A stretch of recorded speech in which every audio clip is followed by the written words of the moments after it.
One of the most common questions we get has to do with saving for education, and this applies to parents with their own children. We hear it a lot with grandparents who have those little ones that they love.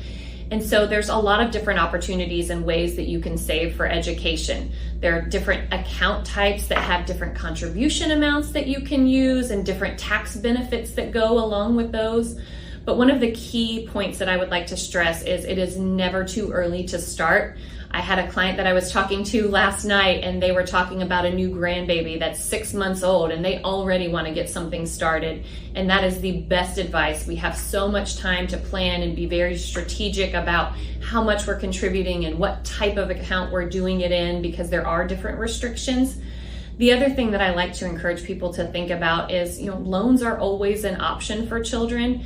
And so much of the time parents want the best for their kids. I have a junior at home and we're really thinking about college. We're starting college tours and she's so excited about that. But really paying attention to the price points of the schools and, thinking about that in terms of, am I sacrificing retirement savings to be able to send my daughter where she wants to go or to avoid student loan debt? You can't take a loan for retirement, right? We can take a loan for our kids, even if that means it's something that we're helping with or co-signing for. There are pros and cons of doing so, but just keeping that in mind that, we want to also make sure that we're saving for our own future and that we're planning for that.